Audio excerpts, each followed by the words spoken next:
Does this happen to you sometimes? You take a shot and you think, that was brilliant, that must be in the middle. And then you look through the binoculars and it's like, that's way right. Or it's left, high or low. What if I tell you, I've got a method that might just be able to help you. And I'm going to show you exactly how to use it today.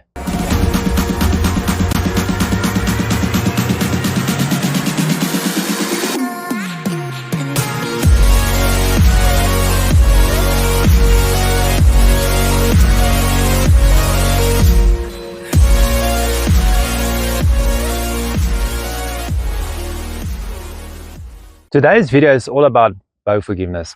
And what is bow forgiveness, right? So I asked on the channel, what is your biggest influence on bow forgiveness in your opinion? And it was quite interesting. 32% said bow geometry, 39% says bow tuning, 1% says nock fit, and then 28% says brace side. Now keep in mind, I believe all of this influences your forgiveness, but the question was one. So it was a very interesting poll, and bow geometry is a very interesting topic for me because I believe that has a lot to do with bow forgiveness. Some bows are more forgiving than others in spite of the brace side of the bow. I'll go into more detail about it straight after this. With the bow tuning side, I've actually should have said specified paper tuning, but I didn't. So that was a bit confusing because nock fit is also part of bow tuning. I should have said paper tuning. So let's look at the comments, and that's why Wayne Stevenson said nock fit will fall under your tuning process, and it's very true. Tuning for me is the first and foremost, and tuning can mean many things, and probably the method I'm going to show you today is all tuning. And then AJB Holsters, the guy with the most releases in the world, I think, said there's no such thing as bow forgiveness in my opinion. There are 3 other F words that contribute whether the bad shots are less bad. The first F word is fit. The bow's draw length and weight are the setup is accountable to the archer, and then is getting familiar with the bow, obviously familiarity. The archer has to spend time with the equipment and has become accustomed to the bow and how it works and behaves. Good point. And then form. The archer's draw, anchor, shot execution is consistent and repeatable. Very true. And then he says if those are not locked in, then the archer will find himself using another F word often. I wonder what that is. I think definitely bow forgiveness is a thing, and another word for it might be optimization, which is also part of this. So we're going to talk about forgiveness because a lot of people understand it, and we're going to show you how to optimize your bow for forgiveness today.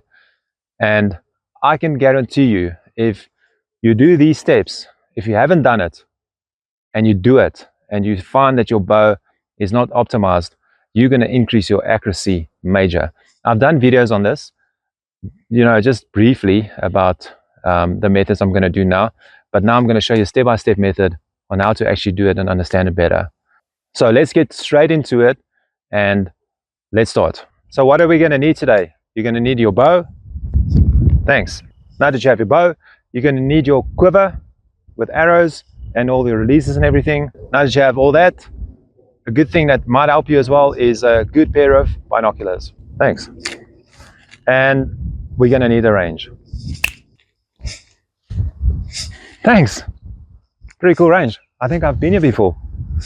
$1 million? $1 million? That's enough. Enough with the bad humor. So the first thing you should do, that you should check, is your nock fit. Your nock fit is crucial for forgiveness.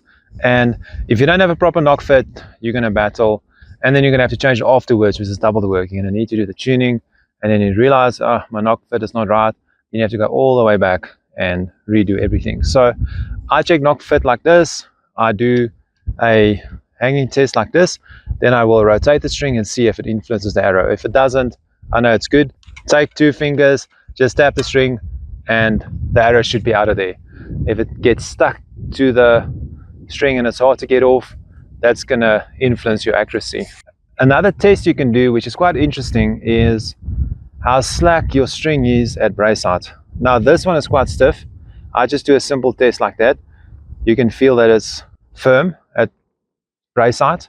Some bows are slacker than others, and these bows that are more slack is going to call for to be extra careful with choosing your nock. It's going to be more influenced by your nock fit than, for example, this bow. Ladies' bows, a lot of hunting bows on the market. If you grab yours and feel like this, if you can compare it to another bow, you can feel the difference. Remember, the slacker the string is at brace height, the more you're going to need to pay attention to nock fit, but you shouldn't anyway. I believe this influences your forgiveness as well from bow to bow. When I choose a bow, I generally try to feel if it's stiff at brace height, because I do believe it makes a difference. Now here's an example of an arrow or nock that fits too tight. You can see if I actually twist it, it does influence it pretty bad. It's not the worst, but it's not ideal. And I've even seen worse than this, and that will definitely affect your forgiveness. Still on a nocking point, another thing you might want to sort out from the start is your loop length. If you're shooting a wrist release, it's not too crucial because you're not actually twisting it.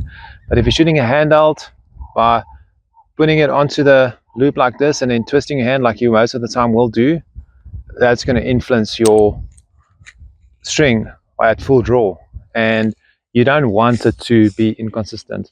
I'm actually going to do a demonstration now and show you how much it will actually affect your string at full draw.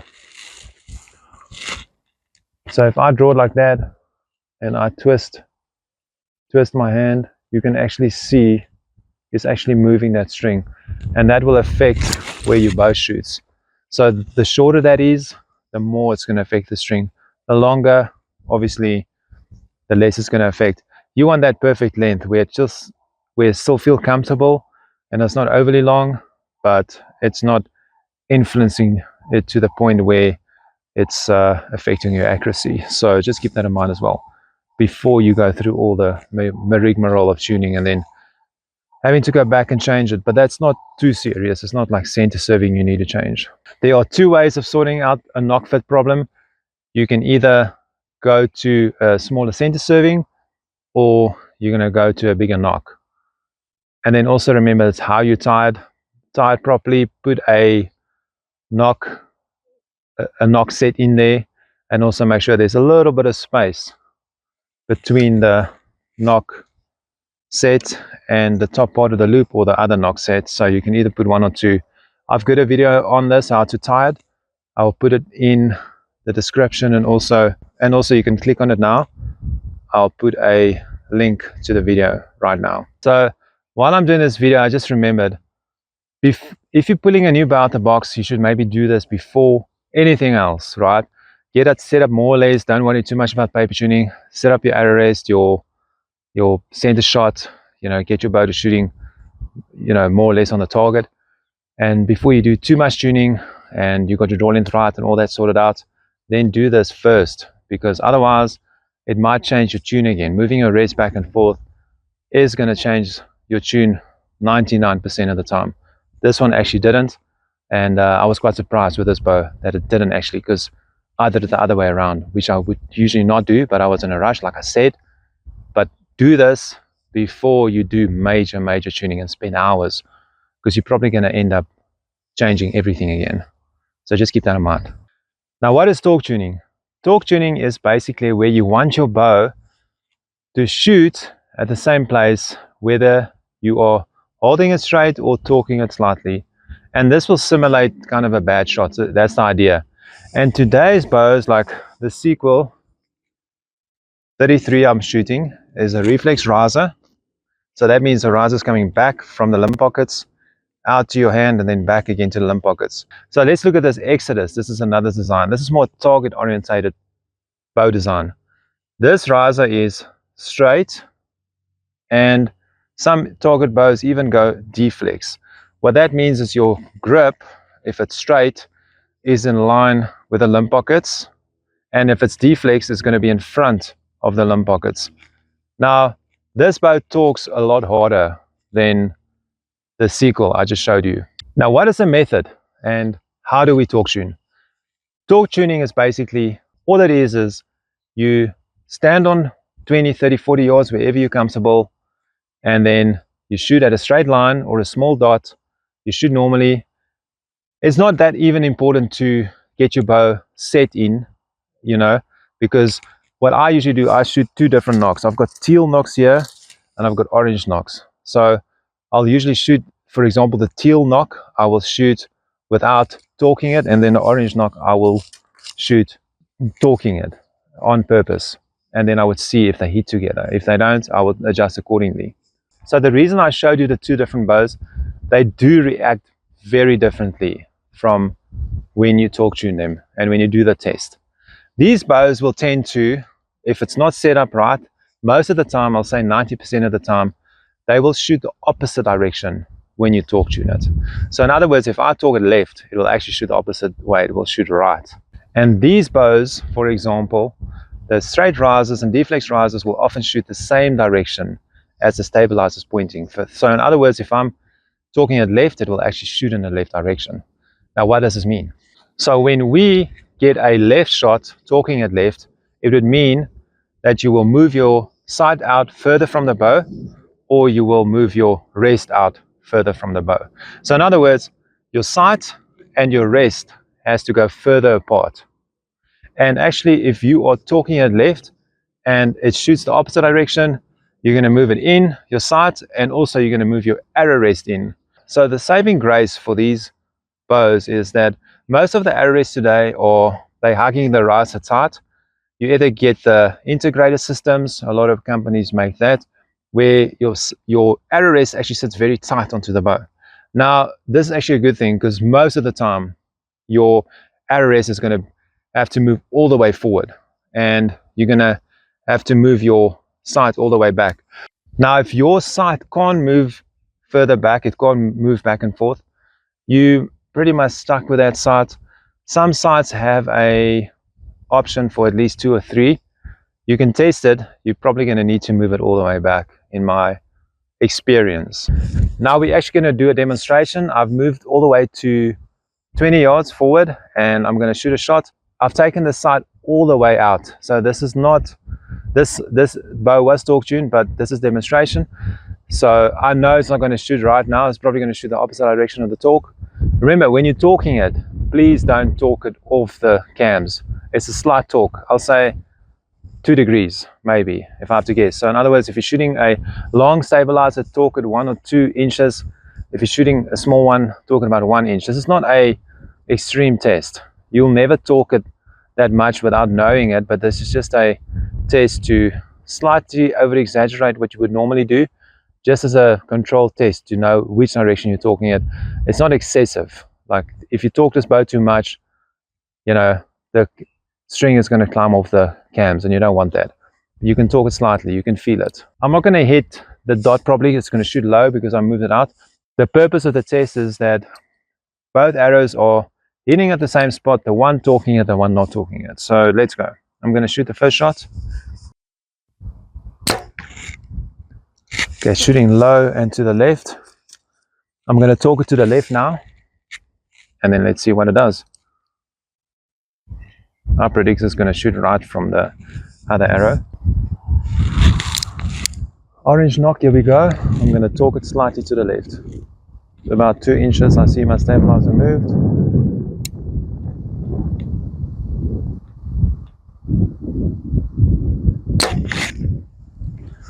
Okay, so let's go look at the results. And this is on 20 yards, so it will be double that on 40, for instance. So let's go have a look. And the wind also picked up now, but it's not a major issue. So, all right, so let's look at this. Okay, so this was the first arrow, the teal nock, and then I shot this. This is quite a big difference on 20 yards. You can understand why that would not be ideal. All right, so what's the instruction? The instruction was to move it. If it's shooting to the right, the opposite direction of my torque, we're gonna move your sight in or your arrow rest in towards the riser. Now my arrow rest, I'm not going to move. This bow shooting great. I'm not going to play with that. So, and it's also all the way forward almost. So we have to move the sight back. I'm going to put it a lot closer to where it was. I'm going to put it on 2. Now, keep in mind, you might need to change your peep sight because your sight's going to get bigger because it's closer. This is the Hamsky sight, or you're going to need a specialty sight where it can actually change the apertures and the sights without needing a bow press or needing to buy a new peep. They're all expensive. I'm not sure what the specialities are. They're also good. They should be about the same price. That's without clarifiers. Okay, so let's redo the test. I'm going to just shoot a normal shot again.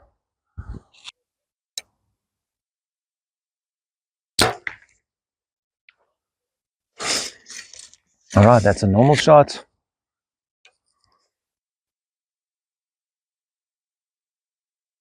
And now I'm going to torque it slightly to the left.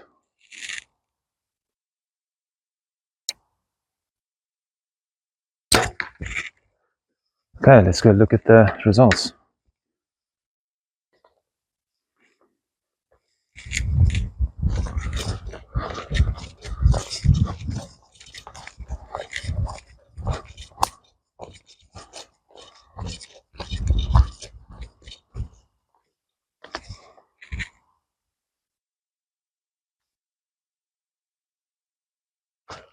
Okay, so this was the first shot normally, and this was the shot that I torqued to the left. Now, what I'll usually do is I'll redo it a few times to make sure it's not me that just shooting a marginal shot, but this is a lot better. And you can fine tune it as well. I'm going to go a little bit further now.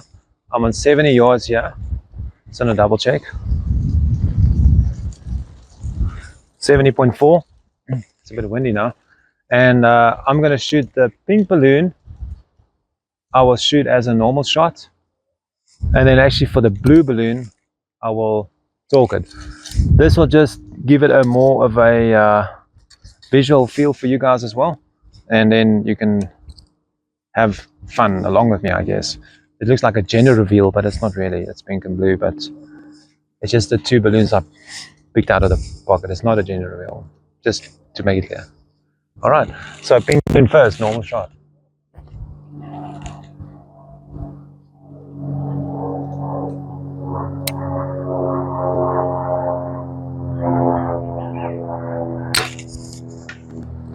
Okay, got that one.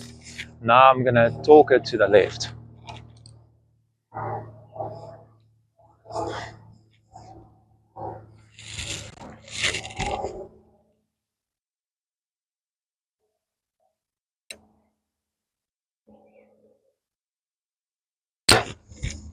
Boom. All right, so I'll say it's pretty good. You can go ahead and test the other way as well. I've done it with my bow and it's actually shooting on spot as well. You can also torque it to the left to see, but generally if you torque it in the one direction, you should be fine, but you can test it for the other direction if you want. So that's torque tuning. Okay, so the last thing we're going to do is creep tuning. Now this is the same what we're trying to accomplish as we did with the torque tuning, but instead of trying to sort out our horizontal issues, we're trying to sort out our vertical problems. So if your timing is out and some bows are more sensitive than others, your bow will shoot in a different place if you pull it hard or soft into the wall. And we're going to test that and we're going to try and simulate it so that if we do it, the bow doesn't care about it and it still shoots in the same place. That's the ideal. But it's called creep tuning, but we're not going to do it. Modern bows, I won't suggest it. We're just going to pull it hard into the back wall and shoot it, and then softly in the back wall. Don't try and creep it too much because it's going to pull you out of the valley into the power stroke. We don't want injury. We want to keep it safe, and we also, it's unnecessary because you're never going to shoot like that, right?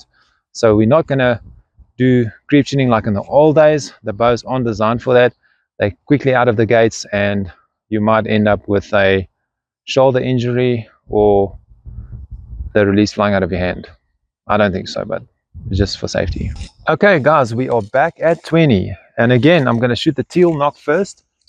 I'm going to shoot for the small dot and then see where it is if I pull hard into the back wall.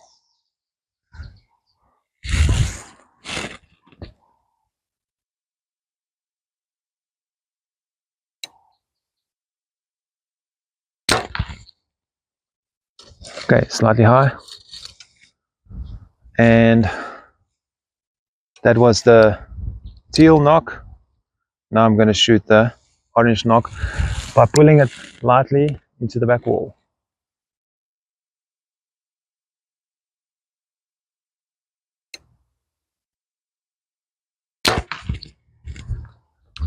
Okay, let's go look at those arrows.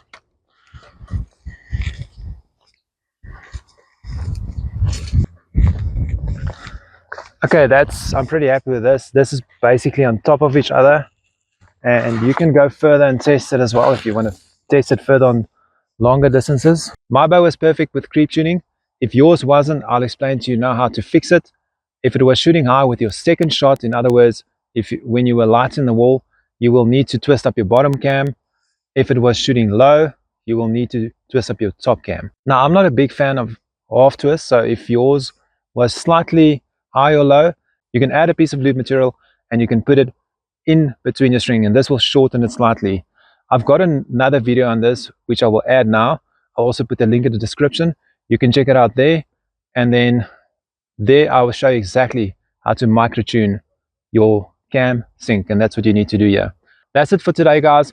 Thank you for watching, and we'll see you soon.